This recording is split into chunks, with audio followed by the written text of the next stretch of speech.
नमस्कार दोस्तों, मैं रोहन शर्मा स्वागत करता हूं आप सभी का। कैसे हैं आप सभी दोस्तों? आज इस वीडियो में हम बात करने वाले हैं कर्म के बारे में। पिछले वीडियो में भी हमने कर्म के बारे में बात करी थी कि कर्म का कैसा इंपैक्ट पड़ता है और कैसे आपको पता चलेगा कि मेरा कर्म कैसा है।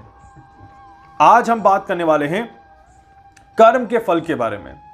इसके बाद में आगे एक और वीडियो बनाऊंगा जिसमें आपको मैं बताऊंगा 12 लॉज ऑफ कर्मा, 12 कर्मा के नियम क्या हैं वो मैं आपको बताऊंगा अगले वीडियो में। आज इस वीडियो में हम बात करने वाले हैं कि कर्मा का फल तो भोगना ही पड़ेगा। ये तो कंफर्म है कि कर्म का फल तो भोगना ही पड़ेगा, बट कैसे कर्म का फल डिसाइड होता है, कैसे कर्म आखिर क्या है, क्या मैंने कौन सा, अगर मैं कुछ काम नहीं करूं, अगर मैं पूरे दिन बैठा रहूं, अगर मैंने कोई कर्म नहीं किया तो क्या मुझे कोई फल मिलेगा या नहीं मिलेगा। यह एक बड़ा सवाल है सभी के मन में और हर एक व्यक्ति ने कर्म को अलग अलग तरीके से डिफाइन किया है, कर्म को अलग अलग तरीके से बताया है। जी हां, बट मैं आपको वो चीज बता रहा हूं कर्म के बारे में जो कि मुझे सही लगती है और जो मुझे लगता है कि यही एग्जैक्ट आपका कर्म है। देखिए, कर्म का निर्धारण कैसे होता है, कर्म की डेफिनेशन कैसे बनती है। वैसे तो देखिए, कर्म एक संस्कृत शब्द है, मैंने आपको पिछली भी वीडियो में भी बताया, और कर्म का मतलब है किसी काम का होना। बट हाउ, कैसे कोई काम हो रहा है अगर मैं नहीं कर रहा तो? ये बड़ी सोचने वाली बात है कि अगर मैं कोई काम नहीं कर रहा तो कैसे। देखिए, कर्म का मतलब हमारे शरीर से नहीं है। कर्म का मतलब हमारे शारीरिक और मानसिक दोनों ही चीजों से संबंध है। हमारी आत्मा से हमारे कर्म का संबंध है। एग्जैक्टली आप कोई भी काम करें, उसकी जो प्रतिक्रिया निकलेगी, जो एक्शन के साथ जो रिएक्शन निकलेगा, दैट इज योर कर्मा। आप खाली बैठे हैं, that is fine, but still आपके विचार जो हैं वो आपका कर्मा है। आप क्या सोच रहे हैं, आपकी सोच कैसी है, आपके क्या विचार हैं, आप क्या क्या सोचते हैं किसी के बारे में, वो आपका कर्मा है। कर्मा सिद्धांत अगर आपने कभी नहीं पढ़ा हो तो आप कर्मा सिद्धांत जरूर पढ़िएगा एक बार। कर्मा सिद्धांत एक बहुत अच्छी बुक है और कर्मा सिद्धांत बताती है कि आप कर्मा क्या है। भगवान बुद्ध भी कहते हैं कि कर्म हमारे विचारों में है, कर्म हमारे शब्दों में है और कर्म हमारे कार्यों में है। कर्म हमारे ऑर्डर्स में है। हम किसी को ऑर्डर देते हैं कि आप ये काम करिए, उसमें भी हमारा कर्मा है। तो इसीलिए कर्म जो है वो हमारे एक एक पल में विद्यमान है और जैसा जैसा हमारा कर्म रहेगा वैसे ही हमें फल भी मिलेंगे, वैसे ही हमें रिजल्ट भी मिलेंगे। हमारा कर्म अच्छा होगा तो फल हम अच्छे भुगतेंगे, हमारा कर्म खराब होगा तो फल हम खराब भुगतेंगे। अब कोई और अगर बुरा कर्म कर रहा है, कोई और अगर बुरी चीजें कर रहा है तो उसमें हमें परेशान नहीं होना है, क्योंकि जो बुरा कर रहा है वो बुरा भुगतेगा ही भुगतेगा। ये कंफर्म है, ये कलयुग का साफ नियम है कि यहां का यहां मीन्स कि आज के कर्म का फल भी आपको आज ही मिल जाएगा। आपको बहुत ज्यादा लंबे समय तक वेट नहीं करना पड़ेगा। इसीलिए कलयुग में बिल्कुल क्लियर कहा गया है कि आप जो भी कर्म करें वो बहुत सोच के, बहुत समझ के करिएगा, क्योंकि कलयुग के कर्मों का फल बड़ा खतरनाक होता है। कलयुग के कर्मों का फल बड़ा ही खराब होता है। इसीलिए, और कलयुग में सबसे एक खराब चीज या एक इंपॉर्टेंट चीज जो समझने वाली वो क्या है कि अगर आपने एक बार खराब कर्म किया तो समय आपको पुश करेगा कि आप और खराब कर्मों की तरफ बढ़ते जाएं। वो आपको रोकने का काम नहीं करेगा, वो आपको पुश करने का काम करेगा। वहां पर आपको खुद को ही अपने आप को रोक के एक अच्छे कर्म की तरफ अपने आप को मोड़ना पड़ेगा। ये मैं नहीं कह रहा, ये इतिहास कह रहा है। आप इतिहास देख लीजिएगा कि खराब कर्म किस तरह से बढ़ता गया और उसके बाद उसका एक एंड होता गया। तो जब एक व्यक्ति पैदा होता है तो पैदा होते ही उसकी पहली सांस के साथ उसका कर्म शुरू हो जाता है। जी हाँ, शुरुआत में उसके कर्मों का इफेक्ट उसके परिवार पर पड़ता है, उसके माता पिता पर पड़ता है, बट बाद में उसके कर्मों को उसे ही भुगतना पड़ता है। यही कर्म का नियम है। कर्म का नियम क्या है? बड़ा सिंपल है कि कर्म का नियम बड़ा सिंपल एक चीज कहता है कि आपके द्वारा किया गया एक एक पल, आपके द्वारा बिताया गया एक एक पल, वो आपका कर्म है। और जैसा आपका कर्म रहेगा वैसा ही आपका भाग्य होगा और वैसे ही आपको रिजल्ट भी मिलेंगे। चाहे वो नकारात्मक हो चाहे वो सकारात्मक हो, दोनों ही तरह से हो सकते हैं। सकारात्मक आपको खुशी देगा, नकारात्मक आपको दुख देगा।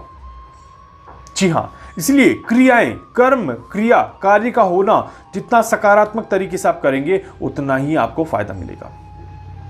कर्म पर विश्वास होना बहुत बड़ी बात है। अब कर्म के फल कैसे भुगतेंगे वो देखिए। तो कर्म पर क्या है, विश्वास होना बहुत बड़ी बात है। और कर्म पर अगर आपको विश्वास हो गया तो फिर वहां पर आपकी अच्छाइयां बाहर निकल के आती है, वहां पर आपका कॉन्फिडेंस बाहर निकल के आता है, वहां पर कहीं ना कहीं आपकी चीजें और भी ज्यादा अच्छी दिशा में डिफाइन होती हैं। और ये बात मैंने आपको पहले भी कही थी कि 2021 यहाँ पर जो चल रहा है ये कर्म के फल का समय चल रहा है। यहाँ पर आपको कर्म का फल कहीं ना कहीं भुगतना पड़ सकता है, क्योंकि शनिदेव जो हैं वो इस साल जो है वो कर्म के फल पर विद्यमान है, कर्म के पद पर विराजमान है और वो फल देने का पूरा पूरा प्रयास यहाँ पर करेंगे। सो इसीलिए no one do the good things and no one do the bad things.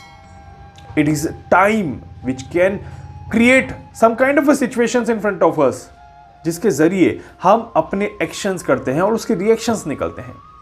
ये सब क्या है? ये सब एक भ्रम है। जी हाँ, ये सब क्या है? ये सब एक भ्रम है। एक तरह से जीवन में हर एक चीज अच्छी और बुरी हो सकती है, बट कर्म चक्र कहता है कि हमारे द्वारा किया गया कार्य किसी और का अहित ना करे, किसी और का बुरा ना करे। वही एक सादा कर्म है, वही एक शुद्ध कर्म है, वही एक पवित्र कर्म है। अब ऐसा कैसे हो सकता है सर? कहीं ना कहीं तो किसी न किसी का तो नुकसान होगा ही होगा। देखिए, आप कोई ऐसा कर्म ही ना करें जिसमें किसी का नुकसान इन्वॉल्व हो। अगर किसी का नुकसान इन्वॉल्व होता है तो वो आपके खराब कर्मों में गिना जाता है। जी हाँ, जिससे किसी के मन को ठेस पहुंचे, जिससे किसी के मन को दुख पहुंचे, तो वो आपके लिए खराब कर्म हो सकता है। अब सही मायने में हम क्या समझेंगे कि इन बुरे कर्मों से कैसे बचें। अब हमने अगर बुरा कर्म कर लिया तो हम कैसे बच सकते हैं? देखिए, जब भी कोई लेयर खराब हो जाती है तो हम क्या करते हैं, उसके ऊपर एक नई लेयर चढ़ाने की कोशिश करते हैं। वैसे ही आपको एक नया कर्म करने की कोशिश करनी चाहिए जो अच्छा हो, जो इतना अच्छा हो कि जिसमें आपका पश्चाताप इन्वॉल्व हो, जिसमें आपके खराब कर्मों के प्रति जो एक भावना है वो खत्म हो जाए और अच्छे कर्मों के प्रति एक भावनाएं शुरू हो जाए। जब आप ये काम करते हैं दोस्तों, तो कहीं ना कहीं आपका जो बुरा कर्म होता है वो खत्म होता जाता है और अच्छा कर्म आपके लिए समर्पण का भाव लेके आता है। अच्छा कर्म आपके लिए कहीं ना कहीं उस बुरे कर्म को खत्म करने का भाव लेके आता है और वो ये दिखाता है कि अब आप कर्मों से मुक्त हो चुके हैं, अब आपको आत्मज्ञान की प्राप्ति हो चुकी है और अब आप आने वाले भविष्य में अगर अच्छा कर्म करते रहेंगे तो आपको दुष्परिणाम नहीं भोगने पड़ेंगे। इसीलिए एक व्यक्ति जब उसके मन में बहुत सारी इच्छाएं होती हैं तो उसे अपनी इच्छाओं को वश में करना आना चाहिए, उसे अपनी इच्छाओं को सही डायरेक्शन में रखना आना चाहिए, उसे अपनी इच्छाओं को एक जगह पर बैलेंस करते हुए आना चाहिए। जब एक व्यक्ति इस तरह की चीजें करता है तो कहीं ना कहीं उसके द्वारा किए गए कर्म भी अच्छे हो जाते हैं।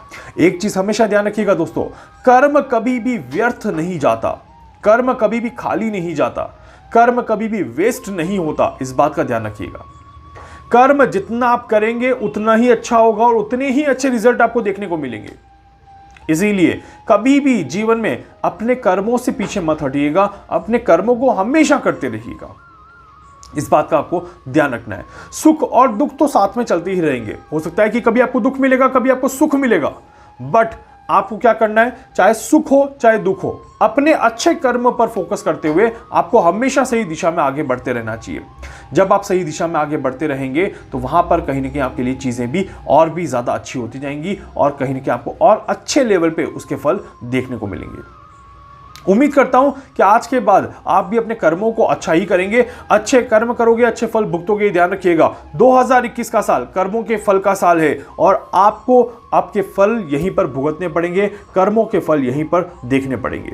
तो इसीलिए दोस्तों उम्मीद करता हूं कि अब आप अपने कर्मों को अच्छा करेंगे और इन कर्मों के अच्छे फल आपको देखने को जरूर मिलेंगे।